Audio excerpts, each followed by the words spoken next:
Okay, next up is Meg Hansen. She's a Senate candidate for Bennington County.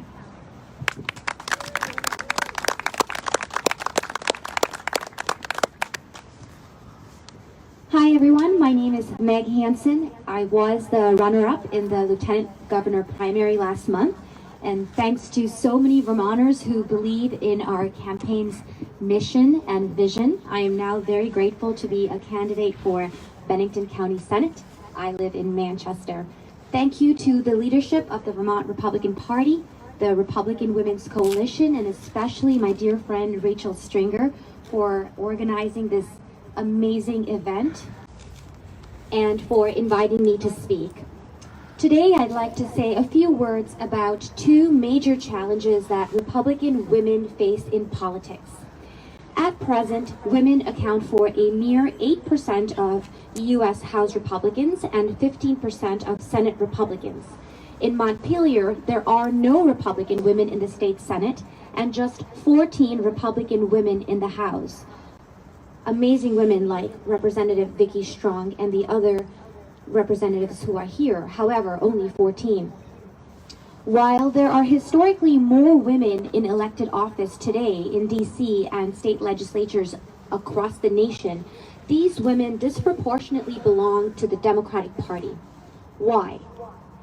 Obstacle 1, money, specifically the lack of it. Democratic women are light years ahead of Republicans in fundraising, recruitment, and organization. Groups like Emily's List and locally Emerge Vermont are responsible for nurturing and backing women who wish to serve in public office. The name Emily in Emily's List is an acronym for Early Money is Like Yeast, as in it rises and raises dough. Financial support at the start of a campaign validates the candidate as a serious one and helps bring in other donors. That's where we Republican women find ourselves caught between a rock and a hard place. On the one hand, we do not believe that anyone should vote for us or donate to us on the basis of our gender, and for some of us on the basis of our skin color. We want to be judged on our merit as individuals and on our message as candidates. On the other hand, we know that being a woman, a mother, a wife, a sister, and a daughter shapes our personalities and worldviews in unique and diverse ways. We know that these varied experiences allow us to bring fresh perspectives on wide-ranging issues. Our lived experiences and relationships as women necessarily inform how we understand the problems around us, and it shapes the solutions we propose. So how do we strike the right balance? We need to underscore the importance of helping more women get into office without turning off those who are sick of the identity politics that they associate with the left. Women are not a minority. We are 51% of the population. We are also not a socially constructed identity group. Women and men are equal partners in the human experience.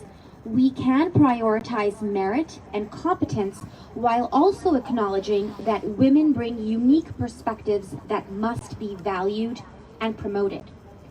Obstacle 2. A number of influencers in the Republican Party, both in Vermont and across the nation, treat Republican women as second-class citizens in politics.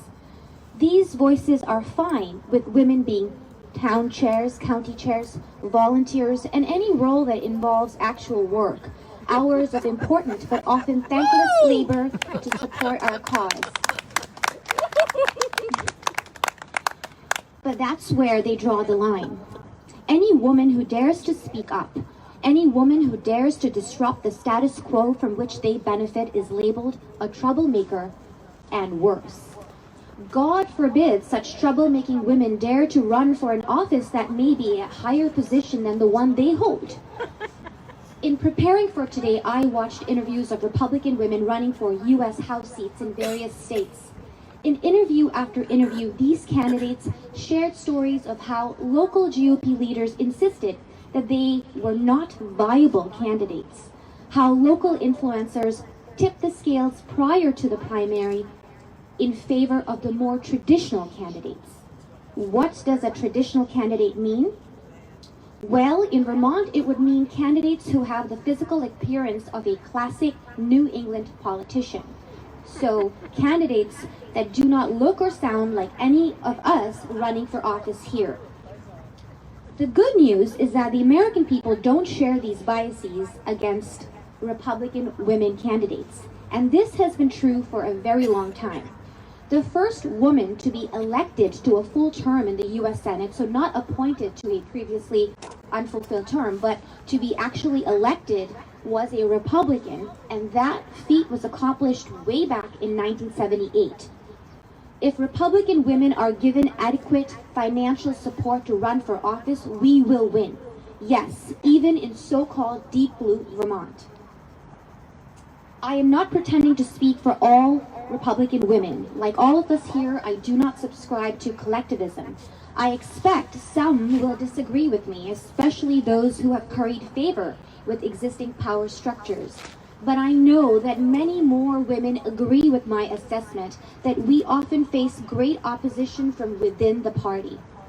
Recently, we've seen the terms elect Vermont women and elect Democratic Party women used synonymously. This is wrong. Vermont women belong to both major parties.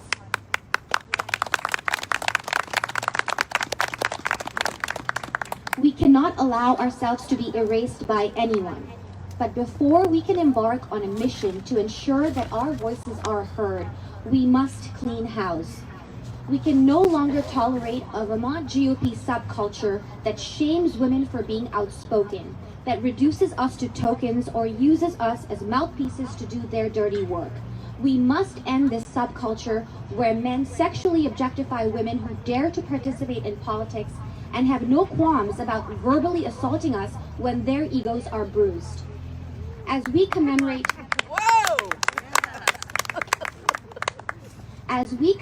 the centennial anniversary of women gaining the right to vote, I call upon all of us here, women and men, to come together and renew the Republican Party's commitment to honor, support, and partner with Vermont women. Thank you.